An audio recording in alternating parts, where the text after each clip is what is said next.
Alright, hello, and welcome to our digital walkthrough of the notes over current and resistance. So, just as a brief, quick aside, or I guess notice, when we get to this part of physics this year, it tends to get a bit more difficult for people because we're no longer talking about physical things that we can fully see and interact with. We distinctly know, like we go back to momentum, it's harder to stop a car coming at you than it is a tennis ball thrown at you. Why? Because one of them has more momentum. We just instinctively know these things.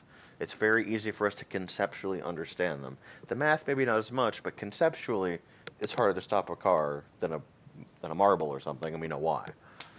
Once we get to electricity, we start to get into a realm where we can't really fully see and interact with it. We don't have as much experience with the physics side of it. We're all familiar with electricity. We use it every single day. It flows through our walls, through our devices, through our cars, everywhere. But we've never really been able to see it do what it does, so it can sometimes be a bit more difficult, and that's fine. We'll take our time, we'll go through this. There are some analogies that can help us out when we're talking about electricity, and we'll go into this today. Otherwise, if you have questions, please do not hesitate to email me. Please let me help you. Okay? So, current and resistance. So far, we've talked a little bit about charge, but now we're going to talk about how that charge moves through systems, through circuits, and how we can impede it, how we can slow it down. So, first off, we have electric current. All this is the rate at which charge, our coulombs, are flowing. It's measured as an I in our equations, and its unit is an ampere. All an ampere is a coulomb per second. Coulomb are charge that's flowing, our electrons, or our protons, those usually electrons, flowing through material, usually a wire, over a period of time. And it's always measured in seconds for this. Coulombs on the top, seconds on the bottom down here. So, just again, this triangle right here, all this triangle means is change.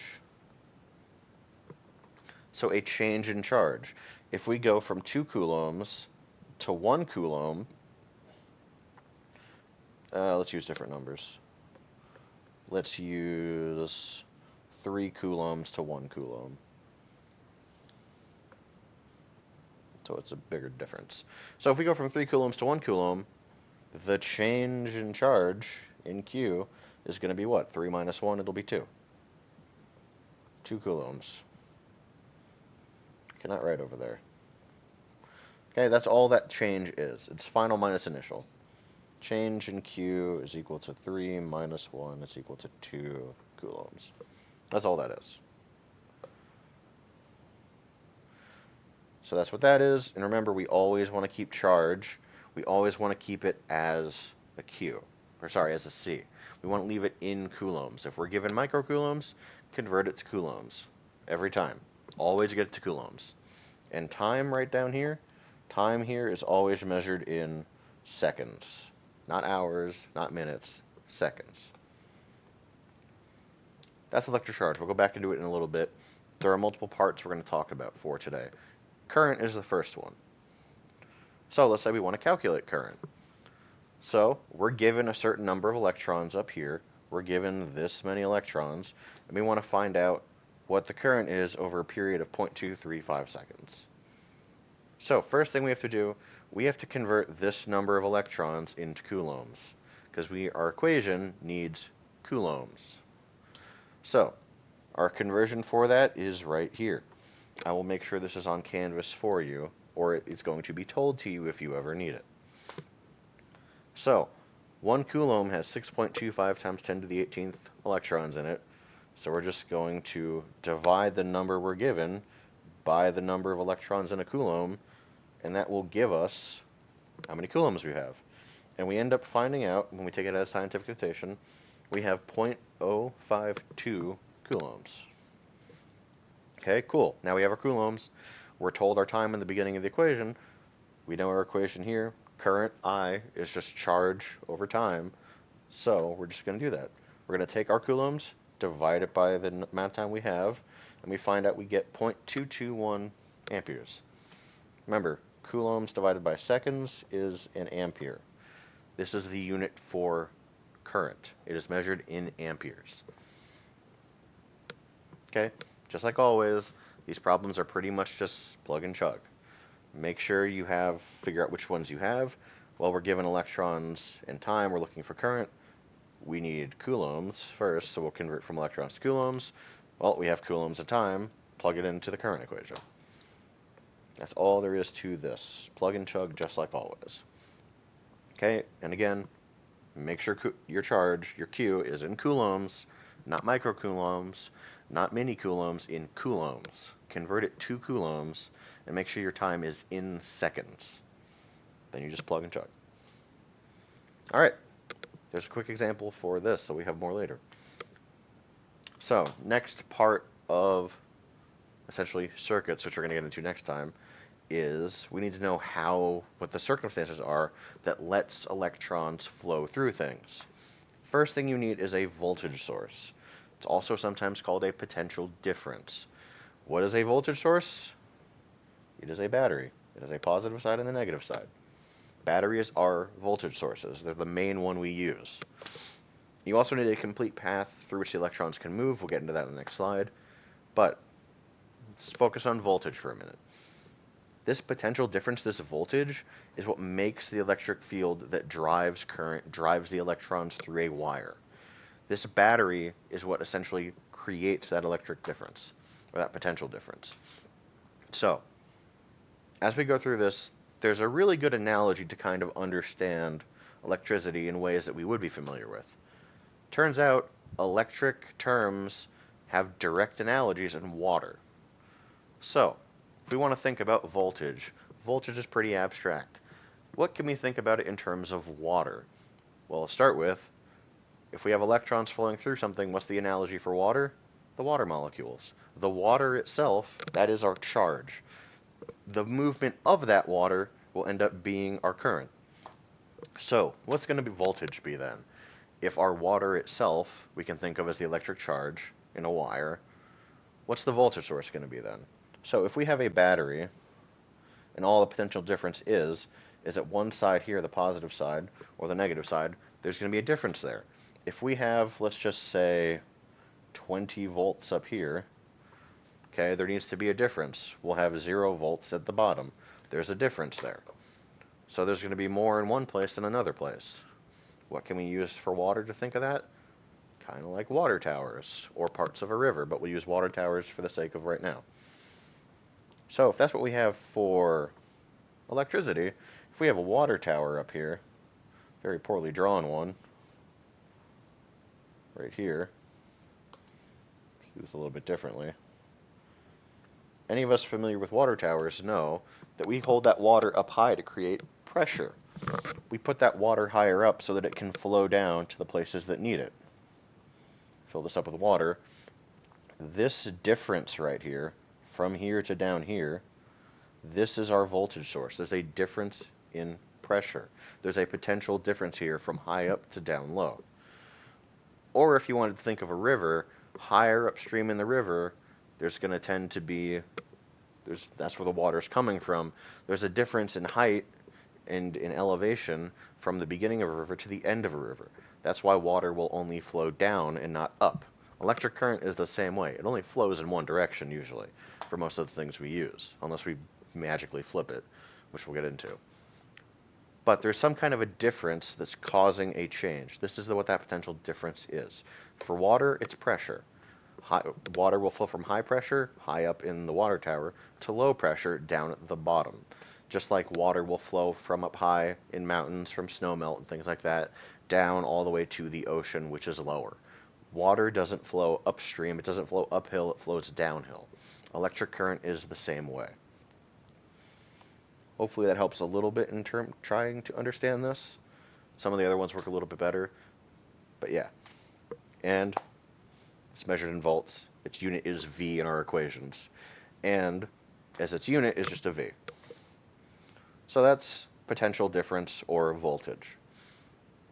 So next thing it needs, you need a complete circuit. It needs to be able to flow. So we have two examples here. We have a closed circuit that's completed. The light bulb's on at the top. As soon as we pull that little wire out, well, now there's a gap here. Now the charge can't flow anymore. It's going to get to this point and it's not going to have anywhere to go. It's not going to be able to leave the battery. and it's just going to stop there. So nothing's going to happen, so nothing flows. Same thing at the very bottom right down here. An incomplete circuit, we have it partially completed, but it's not fully completed, so nothing's going to flow. In the second case here, there's no battery, there's no voltage source, so nothing's going to flow. And at the very end, once we have the completed circuit, and we have the voltage source, the light bulb turns on. So we need a complete circuit to get current to flow.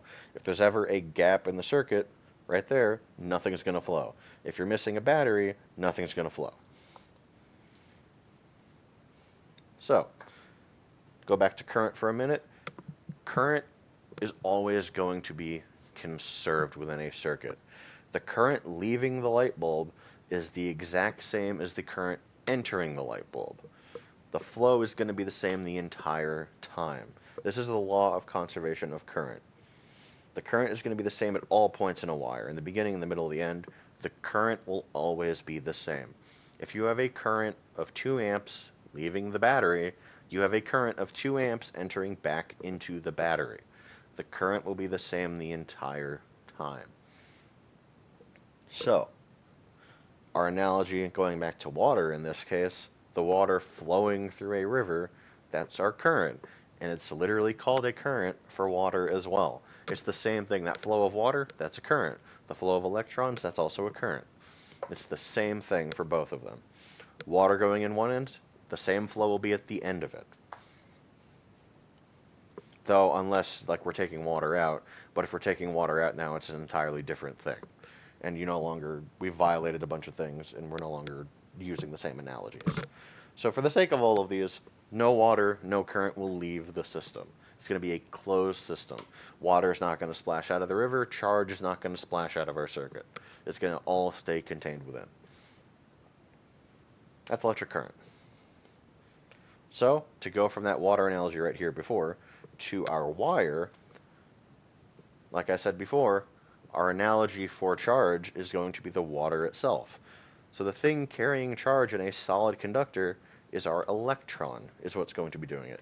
Positive charge cannot move because it's the atoms themselves, the nuclei. Those would be the atoms themselves moving, not just the charge, the electrons moving themselves. Technically, can it work? Yes. It never really does, though, because it messes a whole lot of things up. It's just easier for us, and in the real world, electrons are more free-flowing. They can easily come and go, creating ions or whatever we need, without really messing up a whole bunch of stuff. So the electrons are what's flowing. And we can see that here. Here we have some metal ions, these little golden orbs. Those are the nuclei. And then the free electrons, the electrons on the outer orbitals, for those of us that do chemistry, those are what are being exchanged and moved about. Those electrons will kind of slowly flow through the wire. Household currents typically are about 1 amp. We don't really go much above that. So, here's something else that we're going to get to a bit later, but it's kind of a weird quirk with this. Current doesn't flow very fast. Current moves very, very, very slowly. I'm talking it moves at like 5 times 10 to the negative 5th meters per second. It is very slow.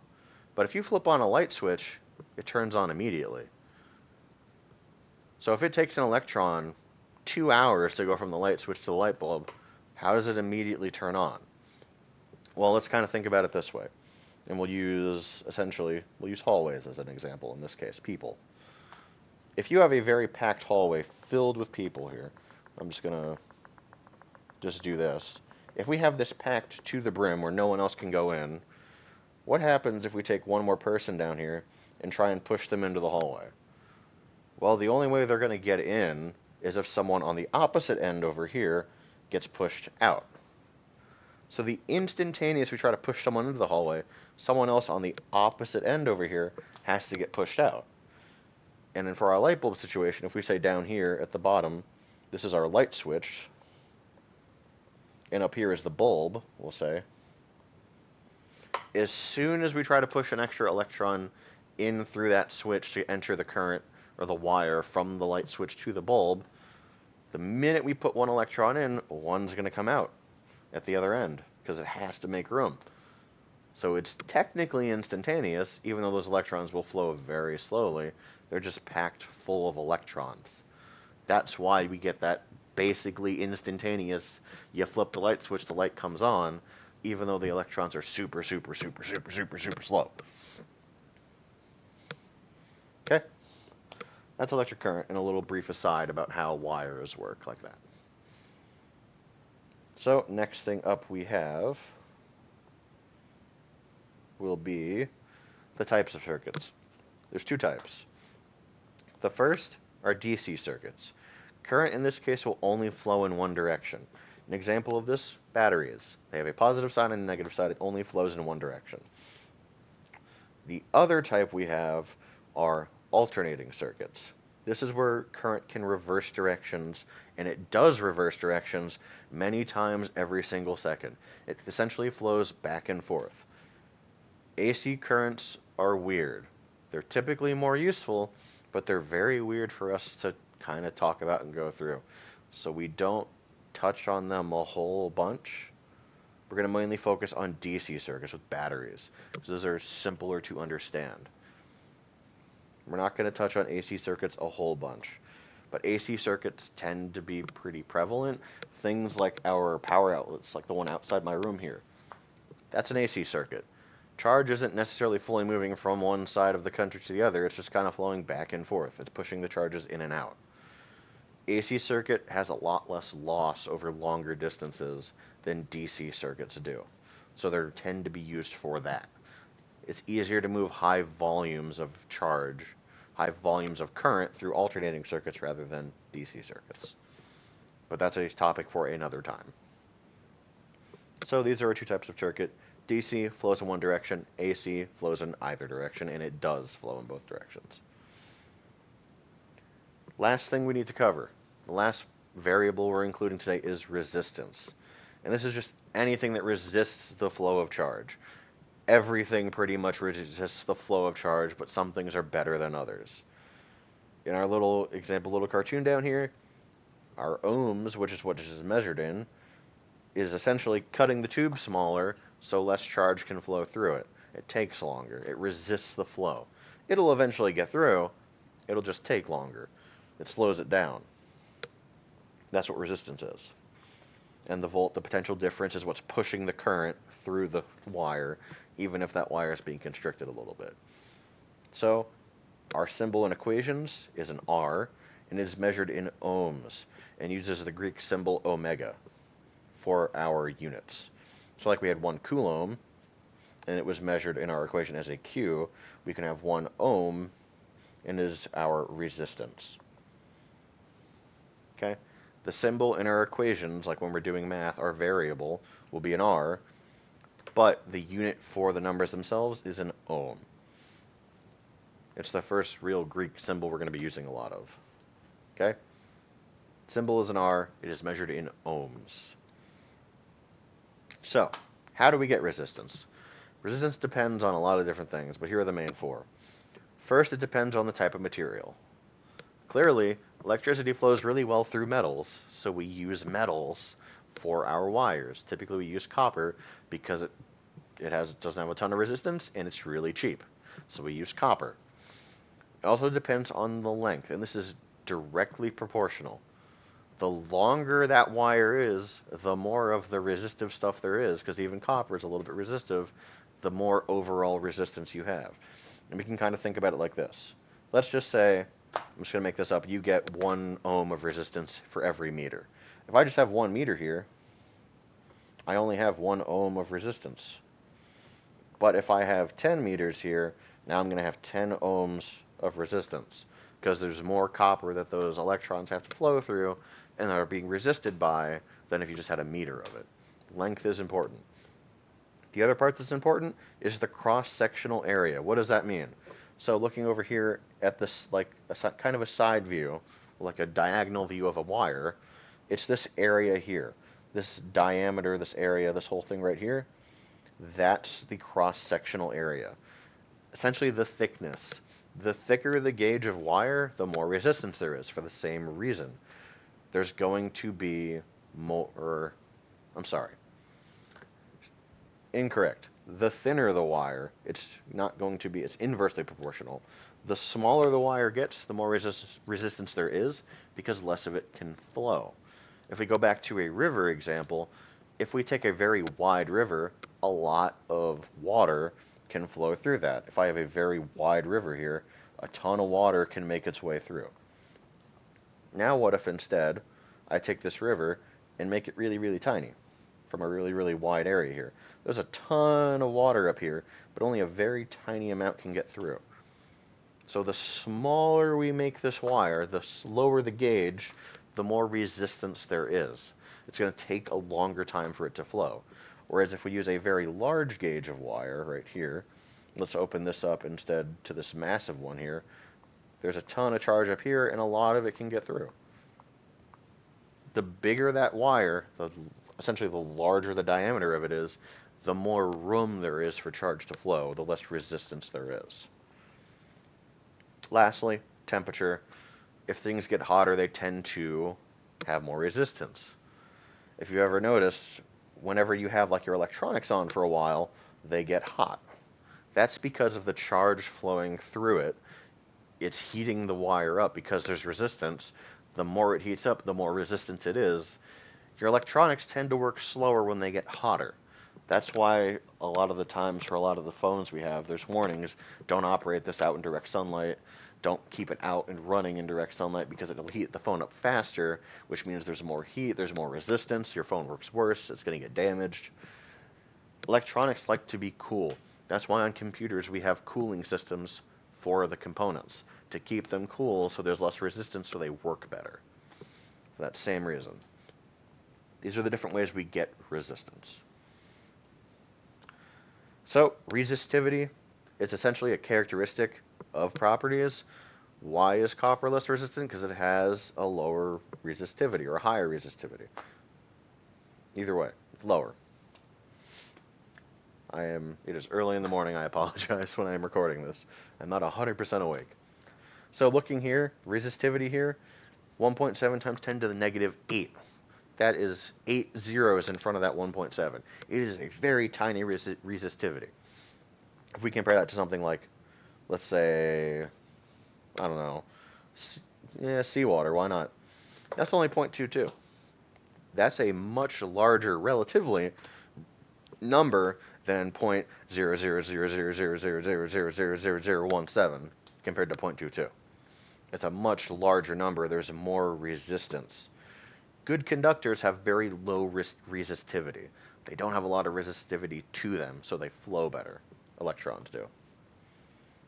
Okay? Lower the resistivity, the better the thing conducts. The higher the resistivity, the worse it conducts. Cell membranes here, and pure water, essentially, and fat, and muscle, electricity doesn't flow through us very well, which is good, because it means we're not going to conduct electricity and get ourselves killed. It's going to take more to get that done, but charge doesn't freely flow through us, which is good. Okay, that's resistivity. That's all you need to know. Lower the number, the better, in terms of conductivity. Examples of resistors, specifically heating elements. If we have charge flowing through something and it heats up, well, that can sometimes be a good thing. That's how toasters work. Okay? When those wires heat up inside your toaster, charge is moving through them, heating them up. That heat is then used to toast your food. I want to make this very clear. Do not, under any circumstances, put metal into a toaster. If you were to put metal into a toaster, what you're going to end up doing is shorting it out and breaking the toaster. Because it's not just heating up, it's heating up because charge is flowing through it. If you were to put a piece of metal that you are holding to it, well, you're completing a circuit to you, and the charge will flow through you instead, and it will break your toaster. Okay? Same thing with the old incandescent light bulbs. You know those old, very old incandescents, if you still have those, they tend to get hot? It's because that charge flowing through them, specifically to heat up that wire to make it glow, is also giving off heat. And when we have those, now we have two types of loss. We're using that electricity to make light, and we're using it to heat it up, which is going to give off heat. That's why LEDs are so much better, because they don't work in the same exact way. We're not heating up metal to make it really hot and bright to give light. We're just using it directly to give off the light. So there's a lot less loss with those LEDs. That's why they're cheaper to operate. But there's an example. Older stove burners, if you don't have gas, those also work the same way. Charge flowing through them, a little bit better resisted, so they're not going to die if you touch them with metal, but same essential principle. Or the rear window defrosters on your car. If you've ever noticed in the back windshield, there's these little lines running across. Those little lines have wires through them that heat up and melt whatever's on your rear view mirror. Not your rear view mirror, rear window. Okay? Those are different types of resistors. I'm trying very hard not to ramble. I'm sorry if I have a little bit. So, some more examples of resistors within circuits. If any of you have ever looked at these breadboards, essentially, these motherboards, either way, these little things right here, they'll look a little different on different types of breadboards. These are resistors. And the colored bands on them, how this first one here is orange, black, and then red, and then gold. This one is gold, orange, black, and red. This one down here is gold, thick orange, blue, and then red. These indicate different resistance values. No, we are not going to need to memorize those. It was a pain in the butt for me to have to do them. We're not going to make you do those. Each of those represents a different value. We're not going to worry about that. And inside a lot of these, essentially, there's just components to slow down the charge, to add resistance. These are extremely important for circuits because we want to regulate, essentially, the drop-off in voltage as we go around a circuit. And they control currents as well. So those are some more examples there. One more example, the old, if you have like, oh my gosh, nightlights. That's what they're called. Nightlights that have not a timer on them, but like a light sensor. When you have electrons hitting those sensors, it's going to cause a change in the resistance of them, a change in the current of them, which will tell it whether or not, hey, if this thing's being bombarded with light particles, I don't need to turn on. When all of those are gone, it's probably dark, so I should probably let current flow through and turn on. There's another example. Which brings us to Ohm's law. So, what Ohm's law is describing the flow of current through a wire. The flow of electrons, the flow of charge through a wire. The current, I, in a wire is going to be directly proportional to the potential difference, the voltage, and inversely proportional to the resistance. So what that's saying, I is going to be equal to V divided by R. Or V is equal to I times R if we just rearrange the equation a little bit. Either way, it's the same thing. Current will be directly proportional to the voltage, so I would be directly proportional, I equals V, and inversely proportional to the resistance, I is 1 over R, inversely proportional, which gives us, when we combine them, this equation, our Ohm's law. I equals V divided by R. Current is equal to voltage divided by resistance, though sometimes you will see it written as the voltage is equal to the current I times the resistance R. This is on your formula chart. You don't need to memorize this, but learning how to manipulate this is important. That's Ohm's law. Let's have a quick example for it. Waffle iron is going to draw 7.1 amps when it's plugged into a 120 volt circuit. What's the resistance? Well, we're looking for resistance, so we'll take this version of the equation here, or we can use I equals V over R, either way, and I'll do both. So rearranging this top one here, it's very easy. Just divide I from both sides. Now we have V divided by I equals R. Plug in our variables and solve. Let's say you don't use that one. Let's say you use the one on the bottom. I equals V over R. Okay, we're solving for this R down here. We're solving for this R. So, this is a mistake I see a lot, and it keeps happening. Like, okay, I'm going to solve for R. I need to get rid of the V. I'll divide both sides by V like this. Now I have I divided by V equals R. Well, R suddenly moved from the bottom to the top. This isn't actually what you're getting. This is what you're getting, 1 over R. It's not what we want. This is bad. We don't want to do this. Do not do this. This is what we should actually be doing here. We need to get R on the top first. So we're going to multiply this side by R, and we're going to multiply this side by R as well. multiply both sides by R. These two R's here cancel out. Okay? You know what, I will leave these. Okay. We will leave these written right here.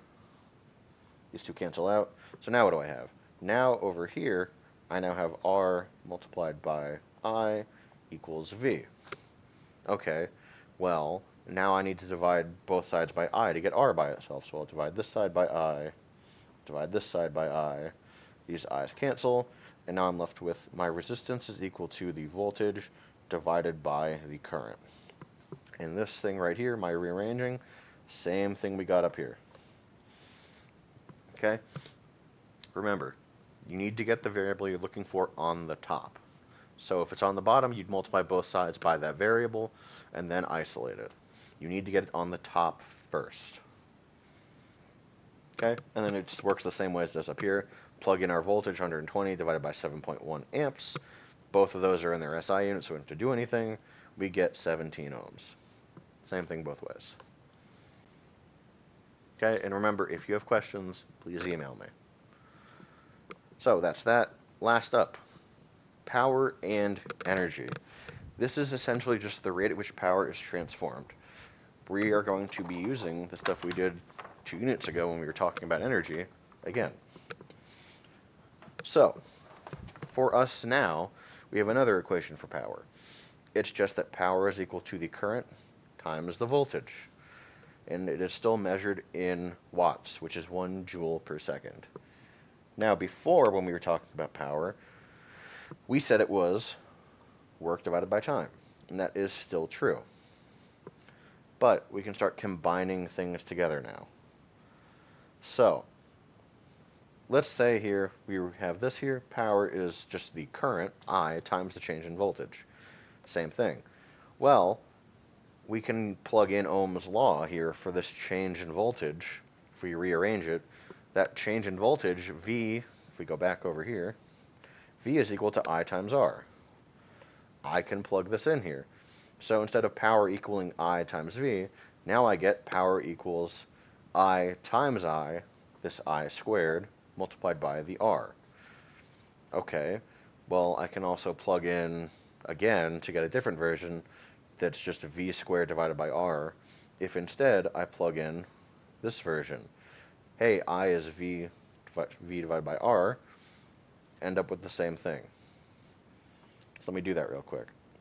If we take this up over here, if I plug in V over R for I, which is squared, multiplied by R, what I end up with now is V squared divided by R squared multiplied by R. Well, one of these R's will cancel out. Get rid of that. So I end up with V squared divided by R. That's where that one comes from. These are different versions of the equation. On your formula sheet, if I look over here, all of these are on your formula sheet. You do not need to memorize these, okay? All 3 of these are on your formula sheet. All these guys right here. You do not need to memorize them. Also, we can combine with our power equals work divided by time. We can combine it with this equation if we need to, because that work is just energy. But we're not going to get into that right now. So this is our first somewhat quick walkthrough of current and resistance. Okay, these equations right here are what you're going to be using for the most part. Though we're also going to have a big chunk of Ohm's law, and if we go back even farther, remember we also have our equation for current, which is just I equals change in Q, change in our current, our charge divided by time. All of these are the ones we're going to be using. We now have more equations we're working with. So, I want to emphasize something else real quick. It's very important as we go through, even though y'all aren't in the classroom anymore, make sure you're writing down your knowns and unknowns. So if I go back to this guy right here and get rid of a bunch of this, this is going to help you pick which equation to use. So if I was just looking at this and didn't have any of this stuff up here, I'd know, hey, I'm told I have 7.1 amps. Okay, that's an I equals 7.1 amps. I have that. That's a current. I'm told 120 volts. That's a voltage. 120 volts Alright, and I'm looking for resistance R. I don't know what that is. Okay, well, what equation do I have that has I, V, and R in it? Look at my equation sheet, da-da-da-da-da. Oh, hey, I have, and on your equation sheet it is written as a bunch of different things. I have that current I is equal to V divided by R. Okay, that satisfies what I need. So, I'm going to use those because I have IV and R, I have IV and R. I'm not given my charge in Q, and I'm not given time, so I'm not going to use that version. So I'll use this. Same deal. Always write down your knowns and unknowns to help you pick which equation to use. Now that we have more equations we're going to be using. Again, if you have any questions, please do not hesitate to ask me. Okay? I try to answer emails as often as I can. Typically, it's more around maybe 6 o'clock that I'll stop answering emails, but I'll always get to them in the morning if you have them. Okay? Thank you, and have a nice day.